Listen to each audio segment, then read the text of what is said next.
you today? Kamu pasti oke dan selalu dipelihara Tuhan. Amin. Ingat, masih tetap brave, and brave. Amin. Yes. Itu baru anak Tuhan Yesus. Always be brave in every circumstances. Amin. Nah, sekarang hari ini kita belajar apa? Hari ini kita mau belajar sesuatu yang biasa kita sering dengar, yaitu baptisan. Nah, siapa yang sudah dibaptis nih? Baptis anak atau baptis waktu remaja atau dewasa? Nah, apa sih Lost Lady? Kenapa sih kita jadi orang yang percaya Tuhan Yesus harus dibaptis? Emangnya baptisan itu apa? Nah, sejarahnya tuh begini. Apa sih baptisan itu? Sejarah atau asal mulanya baptisan tuh dulu begini. Dulu di Timur Tengah, tempat Yohanes Pembaptis tinggal, itu yang ada orang-orang yang suka, ada satu grup namanya grup Essence, tinggal di gua-gua.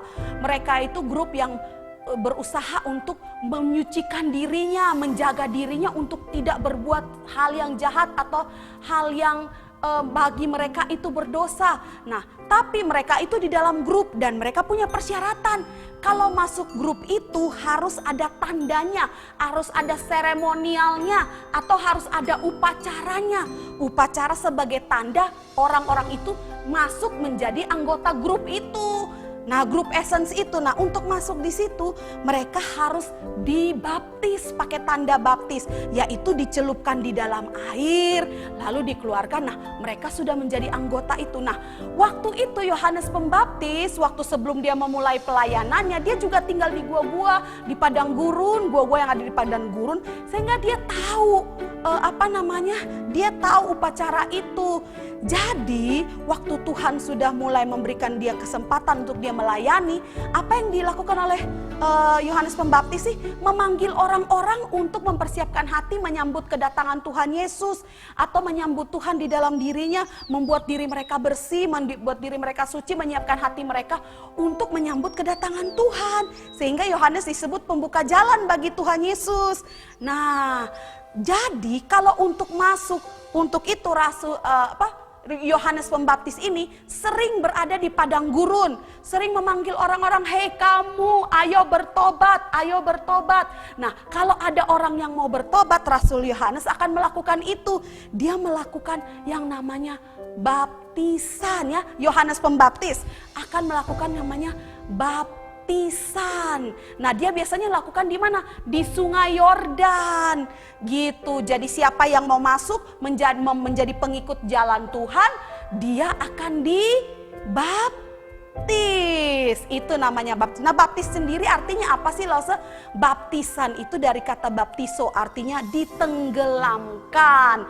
Nah, tapi ada juga karena sekarang ini itu kan kalau ditenggelamkan harus dalam air yang seperti sungai, sungainya pun harus minimal sampai di sini supaya baru bisa ditenggelamkan, atau di kolam.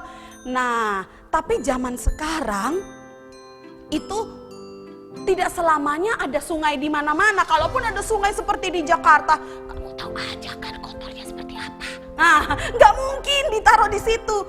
Terus kedua, baptisan itu sebenarnya hanya lambang atau tanda. Jadi baptisan itu tanda orang Kristen pertama disucikan atau dihapuskan, dibersihkan dosanya. Seperti, atau di situ kan dikatakan dipermandikan. Nah, ada dua cara ya. Yang satu ditenggelamkan di dalam air, yang satu dipercik air sebagai tanda dimandikan. Nah, kamu mandi untuk apa? Untuk bersih. Kamu nyelup di kolam untuk apa? Untuk bersih, iya kan? Supaya tubuhnya menjadi bersih. Nah, itu maksudnya. Itu hanya tanda bahwa di dalam Tuhan, di dalam Kristus, segala dosa kita sudah dihapuskan, sudah dibersihkan oleh darah Yesus. Dan sekarang kalau setelah kita dibersihkan, kita harus hidup baru di dalam sebuah anggota keluarga, yaitu keluarga anak Allah atau keluarga pengikut Yesus. Begitu. Jadi baptisan itu artinya ada apa? Artinya bagi orang Kristen itu ada dua. Satu, tanda disucikan, dan kedua, atau tanda pemurnian atau penyucian. Yang kedua adalah tanda menjadi anggota keluarga Allah. Jadi kalau kamu dibaptis, kamu itu menjadi anggota keluarga Allah. Dan tanda untuk kamu ingat bahwa kamu dosanya sudah dibersihkan oleh darah Tuhan Yesus Kristus. Itu artinya baptisan. Dan baptisan di dunia ini ada dua cara, yaitu ditenggelamkan di kolam atau dipercik sebagai tanda dipermandikan atau dibersihkan.